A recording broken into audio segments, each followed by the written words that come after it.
Today we're upgrading this Toyota 4Runner with a Stinger Heighten.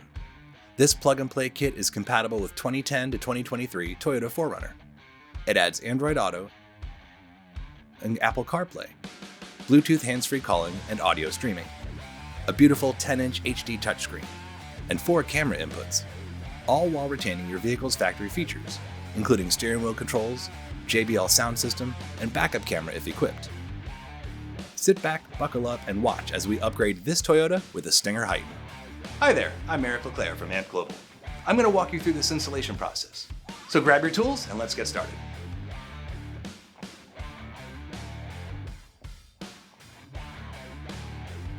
Begin the installation by using a pry tool to carefully remove the right and left side trim panels around the climate control knobs.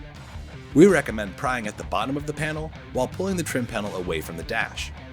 With those panels removed, we can now remove the climate control assembly by reaching around the back of both knobs and pulling the whole assembly toward you.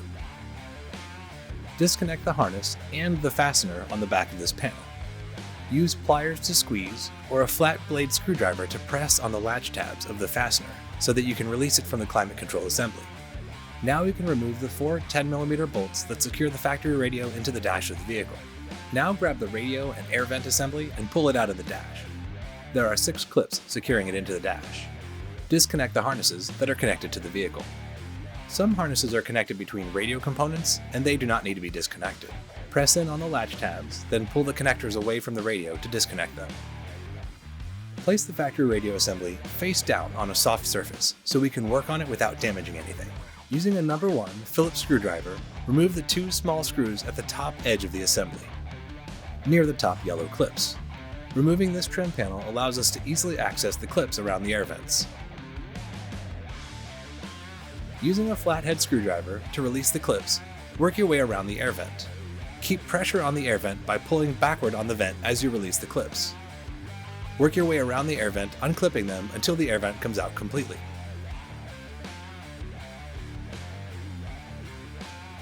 There are 2 clips on each side, and 1 on the top and 1 on the bottom. Repeat this process to remove the other air vent. Now disconnect the harness on the back of the hazard switch. Then pinch the tabs on the top and bottom sides of the hazard switch and press it forward to remove it. Using a small flat blade screwdriver or a pick tool, release the white latch tab on the end of the hazard switch harness. Once the latch is lifted, we can remove the harness from the metal post on the back of the radio.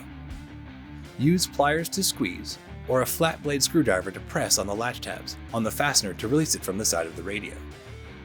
Locate the correct hazard switch housing included with the kit. One of the patterns in the center of the housing will match the key shape on your hazard switch. Remove the protective film from the front of the switch housing and snap the switch into place. Then snap the whole hazard switch assembly into the front of the main frame.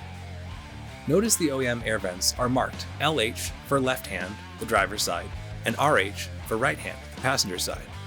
This will help you ensure to install them into the correct locations. Flip the main frame over onto the soft surface and snap the air vents into their locations. They should snap right into place if you align the control on the end with the rectangular slot on the side.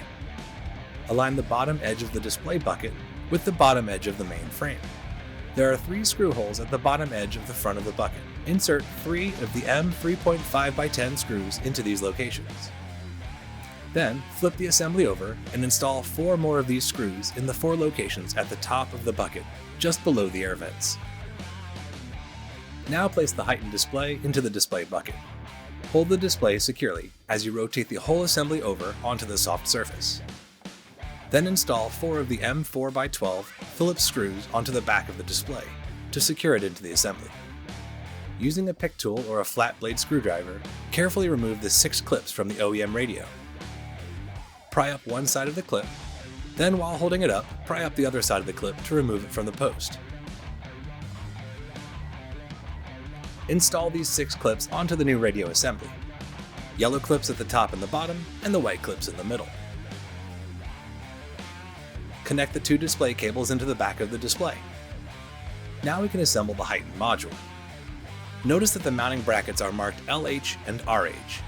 Align these holes on the left-hand bracket marked LH on the left-hand side of the Heighten module Install 2 of the M5x10 screws to secure the bracket to the module.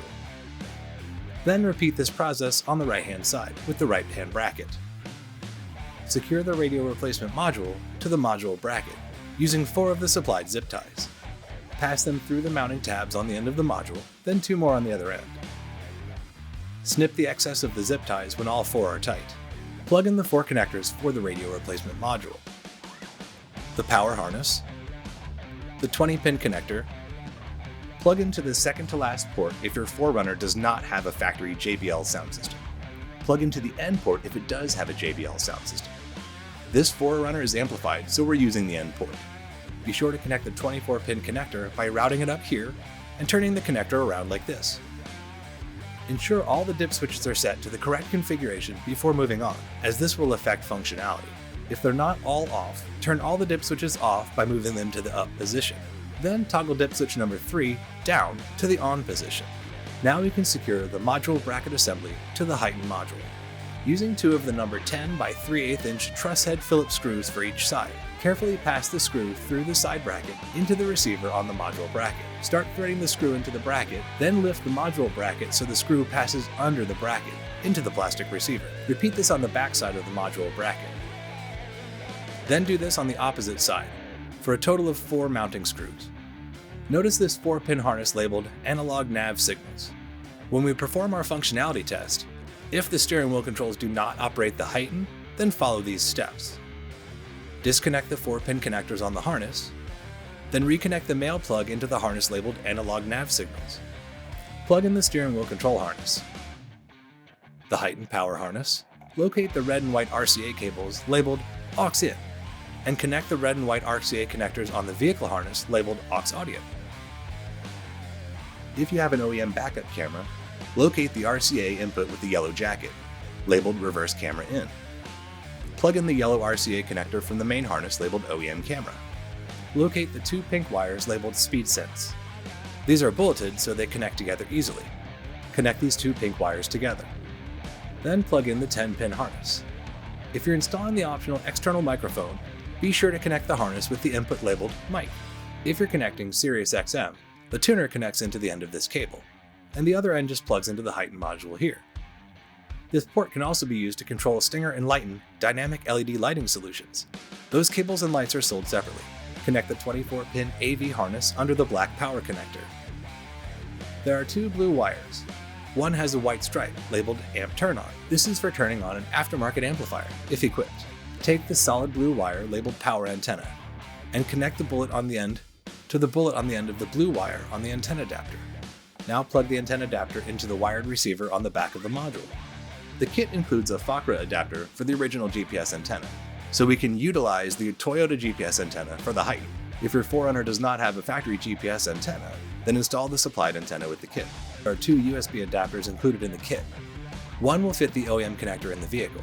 Find the one that fits your vehicle and plug it into the top port on the back of the heighten, the one closest to the top of the chassis. This is the port that supports CarPlay and Android Auto. Align this whole assembly with the 4 holes in the back of the main frame. Install 4 of the number 10 by 3/8 inch truss head Phillips screws, 2 on each side. Connect the 2 display cables into the heightened module. Plug the OEM hazard harness into the back of the hazard switch. If you choose to mount the external microphone, slide it onto one of the supplied mounting brackets. Then carefully tuck the cable into the trim panel on the A-pillar. Tuck the wire behind the weather stripping and follow it down the A-pillar. Pull the plastic knee bolster panel forward so the mic cable can pass into the dash. Then, using a long zip tie, tape the end of the cable to the zip tie and pass the connector up to the radio opening.